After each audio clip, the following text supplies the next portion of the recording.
Bonjour, donc on se retrouve encore pour une vidéo concernant cette fois-ci la carte mentale qui représente la famille des parallélogrammes, donc les parallélogrammes quelconques qu'on a étudiés.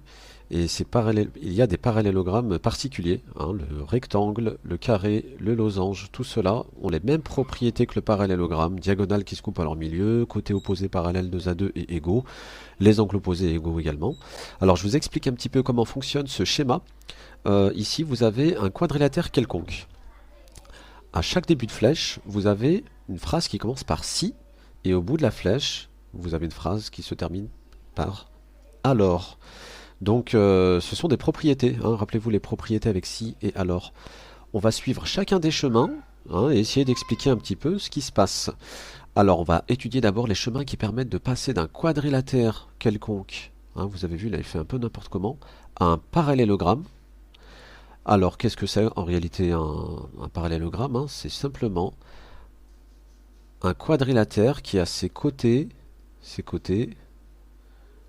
alors, opposés, parallèles, 2 à 2. Hein, les côtés opposés sont parallèles 2 à 2. Ces deux-là entre eux, ces deux-là entre eux. Hein, je peux vous les mettre en couleur si vous voulez. Voilà, alors si ça fonctionne. Hop, les deux rouges là, ils sont parallèles entre eux. Et vous avez également ces deux-là.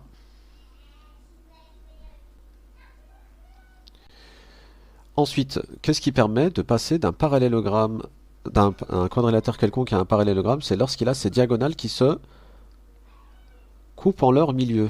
Effectivement, hein, si vous tracez les diagonales, alors, les diagonales, c'est ce qui va joindre un côté, un sommet à son sommet opposé. Voilà. Regardez, les deux diagonales se croisent bien en leur milieu. Elles n'ont pas la même taille, les diagonales, hein, mais elles se croisent en leur milieu, hein. Voilà. Ensuite, on va parler maintenant du rectangle. Donc vous savez bien ce que c'est qu'un rectangle, hein. C'est un quadrilatère qui possède des angles droits. Il en a 4 effectivement, mais il lui suffit en réalité d'en avoir seulement le minimum, c'est 3. Voilà, dès qu'on prouve qu'on a 3 angles droits, automatiquement le quatrième angle sera lui aussi un angle droit de 90 degrés. Hein, ça on peut le vérifier en faisant un petit schéma. On le dessine, on fait 3 angles droits et le quatrième le sera automatiquement. Donc un rectangle, hein, voilà, 4 angles droits, mais 3 angles droits suffisent pour passer d'un quadrilatère quelconque à un rectangle.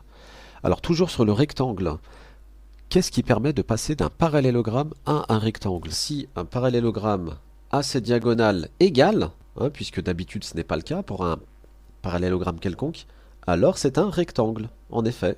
Hein, si vous observez bien, le rectangle possède deux diagonales égales. Il y a également un autre chemin qui permet de passer d'un parallélogramme quelconque à un rectangle, c'est lorsqu'il possède un angle droit seulement. Un seul angle droit dans un parallélogramme suffit à le transformer en un rectangle. Et ça, on peut le comprendre sur le fait que on sait que les angles opposés d'un parallélogramme sont égaux. Donc si celui-ci vaut 90, à l'opposé on aura 90 également. Lorsque vous avez deux angles opposés de 90, on a automatiquement 90 degrés chacun pour les deux autres angles restants. On va aborder maintenant un autre parallélogramme particulier, c'est le carré. Hein, donc le carré, on le connaît bien, hein, 4 côtés égaux, 4 angles droits, des diagonales, etc. qui se coupent en leur milieu. Eh bien, si on a un rectangle, si un rectangle a deux côtés égaux, alors on peut se dire, mais il a déjà deux côtés égaux, mais il s'agit des côtés opposés. Qu'est-ce qu'un carré a de plus qu'un rectangle? Eh bien, il a deux côtés consécutifs égaux. C'est-à-dire que dans un rectangle, d'habitude, vous avez la largeur et la longueur. Pour le cas d'un carré, vous avez deux fois le même côté, quatre fois le même côté. Voilà, donc si sa longueur est la même que la largeur, on obtient un carré. Deuxième chemin qui permet de passer d'un rectangle à un carré, c'est lorsqu'il a ces diagonales qui sont perpendiculaires. Hein, puisque dans un rectangle quelconque, les diagonales ne sont pas perpendiculaires. Elles sont égales, mais elles ne sont pas perpendiculaires. Eh bien, c'est le cas pour un carré. Hein, regardez, une diagonale, une deuxième.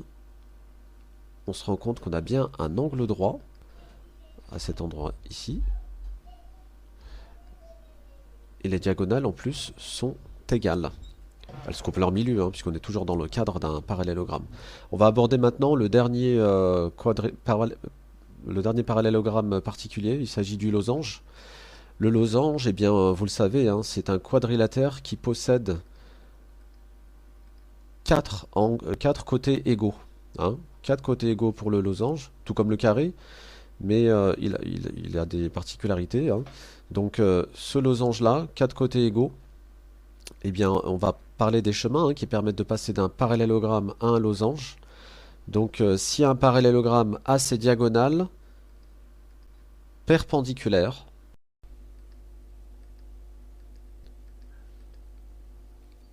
donc les diagonales d'un losange sont perpendiculaires.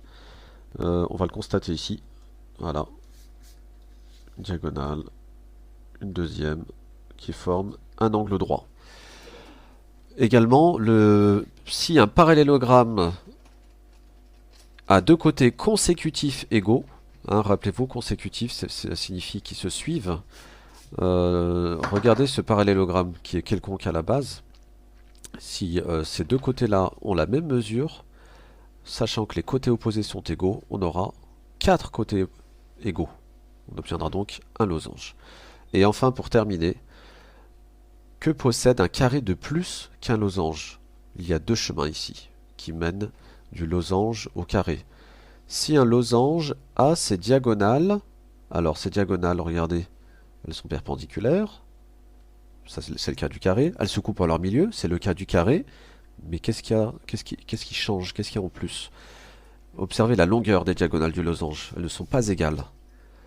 Eh bien, si les diagonales sont égales pour un losange, on obtient alors un carré. Voilà, je vais vous représenter les diagonales du carré. Voilà, elles sont perpendiculaires, comme pour le losange. Elles se croisent dans leur milieu, ce qui est le cas de tous les parallélogrammes. Mais ici, elles sont égales. Voilà. Ce qui est la caractéristique du losange, du rectangle, pardon. Et enfin, pour terminer, un autre chemin qui mène du losange au carré. Si un losange possède un seul angle droit suffit pour que notre losange se transforme en un carré. Et ça également, on peut le constater sur un petit objet que l'on peut bouger à l'aide de diagonales faites en élastique. On obtient un carré en modifiant un seul angle qui va automatiquement transformer tous les autres angles en angles droits. Voilà, donc on a étudié tout ça. Alors comme je vous le disais, le carré, on appelle ça une forme parfaite puisque